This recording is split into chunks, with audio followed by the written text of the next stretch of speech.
moment. No, keep him on side. Yeah. Absolutely. Oh, man. You don't want to, mate, what? They don't get a job as a bobby. The frustration is that they can be the most abusive, foul, threatening. They're going to find where you live. They're going to petrol bomb your house. And the following morning, you want to shake your hand and apologise. Can I have a word with you over that, please, mate? I'm not going to talk to you at the moment, but you're a bit drunk and you're a bit abusive as well. At the end of the day, you shouldn't have started shouting and swearing. Yeah, but mate, listen, don't turn round, don't turn round. Listen, you shouldn't have started shouting and swearing, should you? Yeah, you appreciate that. You've got a job. That was out of order, wasn't it? Yeah, I admit I'm out of order. Thank you very much. That's all you need to know. Yeah, so don't worry, it'll be all right. A lot of these people aren't bad people. They're drinking to excess and behaving in a way that if they could see themselves on video the following morning, they'd be horrified. I'll tell you what, of all this was so avoidable. Yeah, I appreciate that, mate. What was all this? Get a proper job. My mate was bang out of order. 24 minutes after the bottle attack, drunken antics are still preventing Sergeant Dave Mead from doing his job.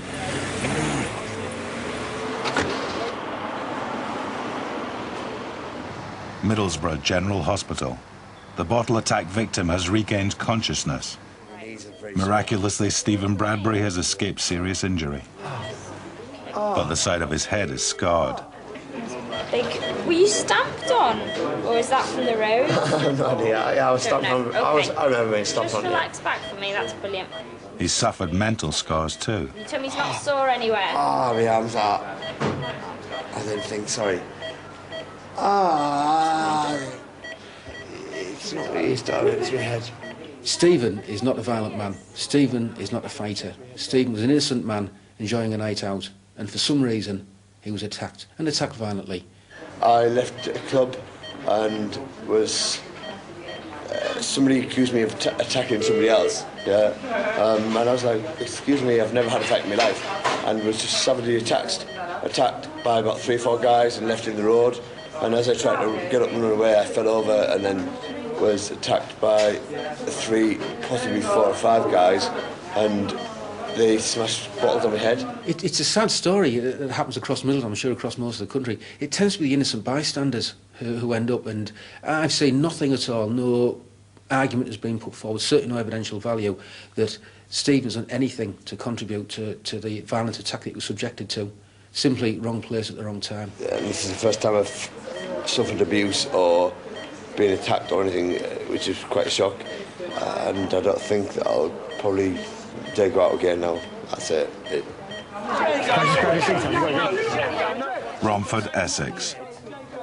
The victim of the kebab shop attack has been taken to hospital and the main culprits taken into custody.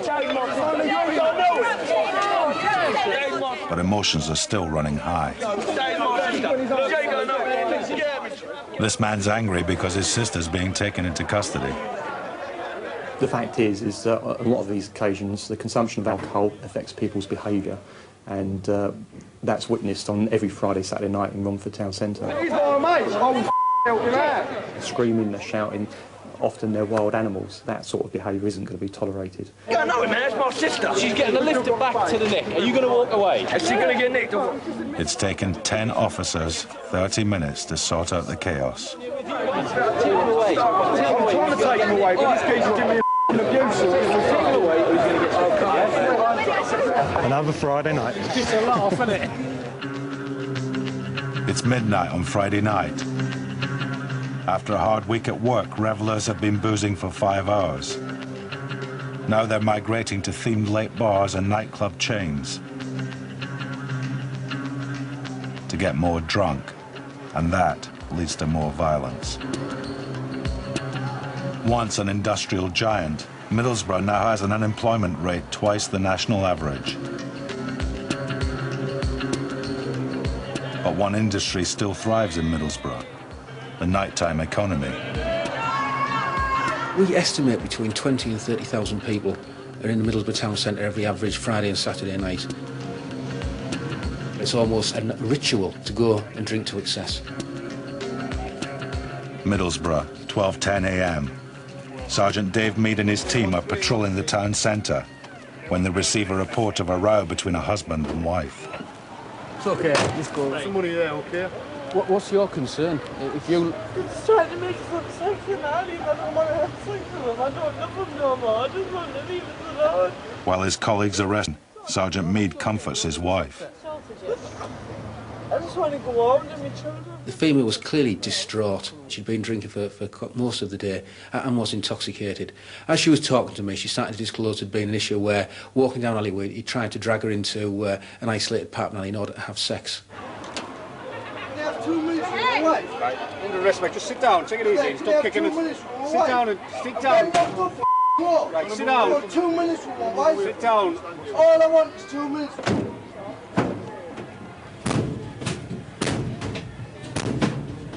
I want 2 minutes with my wife.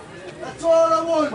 I made a judgment call there. He had to be arrested for the assault. It was unlikely at that stage with her intoxication she was going to make a complaint, but we knew an assault had taken place and we needed to act on that effectively and quickly. We'll get someone to come round and see you in the morning, OK? Someone can offer you some help. If you're having problems, if you want to make a complaint, we'll take a statement. That's a brilliant idea. The important thing is, he's come with us tonight, OK? He's not going to be coming home and causing you any problems. All I want is 2 minutes with my wife. She's got the injuries to her arm. We'll send someone home in the morning when she's more sober, and we'll do that, yeah. I want 2 minutes with my wife. It's not possible at this moment in time. I haven't done wrong. I want 2 minutes with my wife. He was very unhappy about it, very abusive and threatened the police officer, kicking the back of the van, which to me just goes to prove the man's demeanour. We probably have prevented some more disorder and assault taking place back at home. I think the core role of a police officer, everyone quotes arresting criminals, but that's just a very, very small part. We have to act as social workers, we have to counsel victims, we have to be negotiators, where we talk people down from violent incidents. And the trick is, and the experience gained over the year, is you know which part of that box of tools that you dip into and which will work for that incident. I've got 2 kids at home now. They can look after. Kids will be all right, your wife's looking after them. My wife can't look after them. She'll do all right. Well, who's looking after them at the moment? My sister. Right, well, your sister will have to stay there then, won't she? No, because my sister has to go home. On Middlesbrough's busiest night of the week, this drunken domestic dispute takes 6 officers off the streets for 20 minutes. I'm not going nowhere. You can let go of me. A CCTV operator spots another violent domestic dispute flaring in the town centre.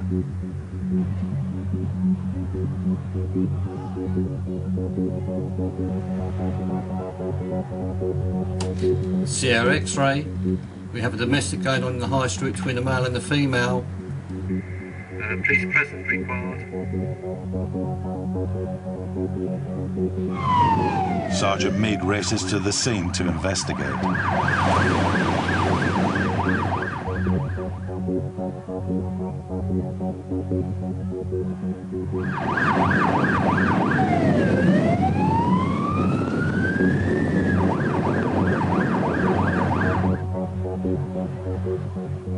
We were sent to a report of a male sitting astride a female in the high street, pinning her down. We arrived there, I walked across, and there's a male exactly sat there with a female. They're both talking quite reasonably.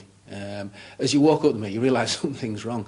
And what's wrong is half his ear is missing. The top half of his ear down to the lobe is missing. He's bleeding down the side of his face, and the female has blood all around her mouth. A colleague retrieves the chunk of ear from the pavement in the hope it can be sewn back on. Sergeant Meade interviews the woman and establishes that the man she's bitten is her ex-boyfriend. I was being told at that point that the male had attacked the female and she was terrified of him and indeed had to defend herself and had bitten him. Extreme possibly could have happened. The male was telling us nothing at all at this point. Sergeant Meade's best chance of finding out the truth is to go back to Middlesbrough Police Station and review CCTV footage of the incident. His colleagues are still dealing with the randy drunk who'd earlier demanded al fresco sex with his wife. You're dragging us all over the place. Don't think I'm a dippy, because I'm not a dippy. I've been in here, I don't know how many times I've been in here more than you have. I'm just saying. I bet you I've been in here more than you have, so don't say I'm drunk. You sound like an aggressive as well. Yeah, because why? Because I've been locked up for all I haven't done. No, it's been explained to you the reason why you've been arrested. Yeah, for all. No. There's no such for assault. offence. Assault on what? There's no such offence. Yeah, there is. There isn't. Well, he is with yours, isn't he? No. Otherwise I wouldn't be sat here, would I? Just keep quiet. What's your name? Ian. Ian what? Ian Stewart. Where do you live? Why? Why? Because I'm coming to see you. Daftman, what are you laughing at? Why are you coming to see me for? Why? Because you blocked us up for all Daftman. Stop swearing. We'll show you who's a mug. Just calm down. I won't. Why not? Being locked up for all. No, there's no such offence as Yeah, of course he is. You've been He is arrested with for you, assault. isn't it? Middlesbrough Police. All lock you up. Upstairs, Sergeant Mead rewinds CCTV footage of the ear-biting incident. The woman claims that she bit her former lover in self-defense after he attacked her.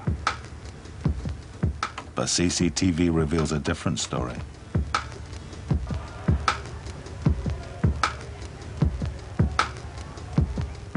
The male is punched, he's kicked, but he just stands there and takes the attack that's been laid upon him.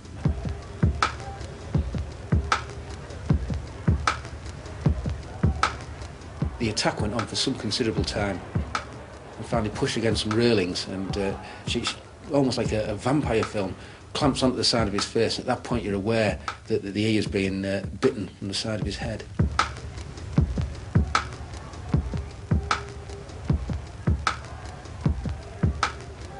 It's quite horrific to see the attack taking place.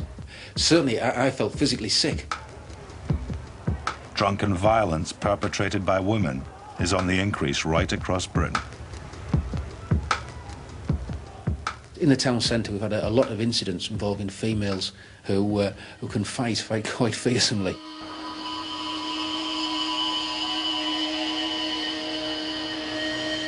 Women are drinking more than ever before. The ladettes, the girls will go out and they'll think nothing of drinking 7 or 8 bottles of spirit or something like that. And again, not used to it and would behave in a way that would horrify them the following morning.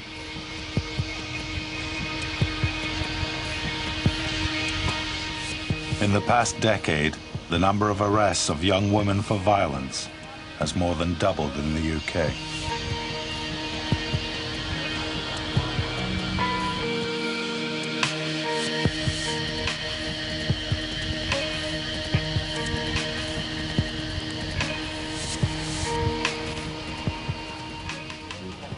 Romford, Essex, 12:40 a.m. A group of drunken women is about to distract Inspector Brian Casson and his team from their daunting Friday night task, policing 12,000 revellers in a town centre packed with bars. I think people go on holiday and the youngsters enjoy the environment where they've got theme bars next door to each other, and what they've done in Romford Town Centre is to actually try and repeat that holiday experience. And in fact, there's a number of people that attend the area that call it Little Magaluf. But binge drinking undermines Romford's plans to bring continental culture to Essex. Inspector Casson and his team are called to a Chinese restaurant, where a party of diners is leaving without paying the bill in full. Not really fighting. Right. I was just stopping them to go. Yeah. And she hit me in the face here. And the manager's claiming he's been assaulted. Just look at your face. I can't see actually any injury. Who's actually punched you? The lady in black here. With the trousers. This lady in black. Once again, Inspector Casson has to sort out the chaos. Next thing, they tried to stop me mate Lisa, the one in the white top, getting at it. One of them here, actually turned around and thumped her. Well, that's it. I went, I'm sorry, I know, no disrespect for using that, but I went mad. They've nicked my bag, they've still got my bag, got a couple of £100 in it, so I want that back now. Right, so when you say you went mad, what do you mean by that? I didn't know, well, as soon as they started hitting her, they wouldn't let her out, so I was going in there trying to get her out. There was an argument in relation to the bill. Some people had consumed food, some people hadn't. Some people had consumed alcohol, some people hadn't. And therefore, people tended to pay only for what they'd consumed, and unfortunately this didn't make up the full total. You fucking hit me. There's no need to swear. I'm sorry, but I'm not having it. I don't give a fuck who they are, who anyone is. Have you got any... Fucking bloke hits me, I'll fucking go mad. I'm sorry. Have you got any injuries at all? No, I'm fine. I'm fine. You hit me, I don't give a shit. So you say... I fucking can have a black eye and I won't give a shit, in all fairness, mate. I just want my fucking powers back, and I don't want anyone to touch me mate again. There's no need to swear, is there? Karaoke was provided, and I think part of the bill